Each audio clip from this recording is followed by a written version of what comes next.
دنیا میں انسان جب آتا ہے تو وہ بالکل جاہل ہوتا ہے۔ اس کو اللہ کی کتاب یوں بتاتی ہے، واللہ اخرجکم من بطون امہاتکم لا تعلمون شیئا۔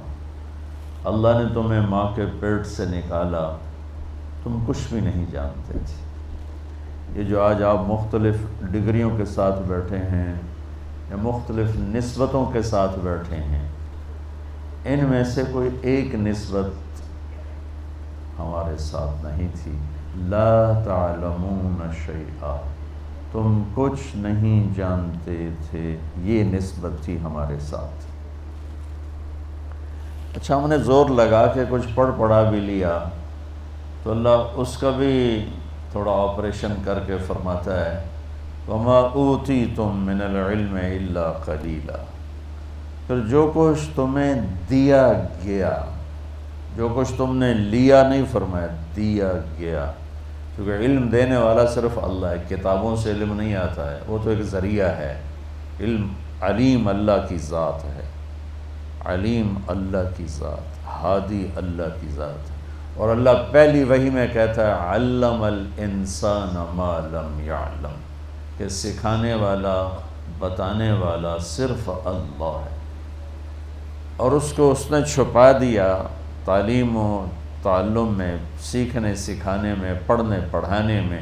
اقرا، پہلی وحی ہماری ہے اقرا، اور یہی امت سب سے جاہل چل رہی ہے۔ عجب حیرت کی بات، ہمارے قرآن کے پہلے 19 الفاظ اترے تو وہ علم کو لے کر اترے، پڑھائی کو لے کر اترے، لیکن یہ سارے بچے صرف پاس ہونے کے چکر میں ہوتے ہیں، ان کو پڑھائی سے کوئی غرض نہیں۔ وہ پاس ہو جاوی کسی طرح، ڈگری لب جاوے تو وڈی ساری نوکری لب جاوے، بس۔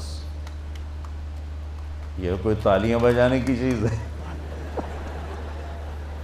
یہ تو افسوس کی چیز ہے۔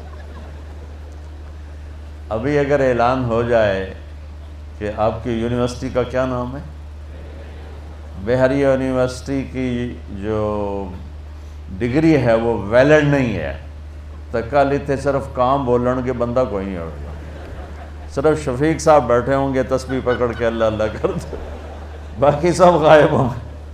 چونکہ یہ ساری میری جو نسل بیٹھی ہے، انہیں علم سے کوئی غرض نہیں، انہیں صرف ڈگری چاہیے، اور ڈگری بھی وہ چاہیے جس پہ جاب مل جائے، بڑی اچھی ہینڈسم جاب مل جائے، بس۔ بچوں، جب تک ہم تم علم کے فقیر رہیں گے نا، ہم سر اٹھا کے زندگی نہیں گزار سکتے۔ پیسے کا فقیر عزت سے زندگی گزار سکتا ہے، لیکن علم کا فقیر عزت سے زندگی نہیں گزار سکتا، اس کے لیے ذلت ہی ہے، پستی ہی ہے۔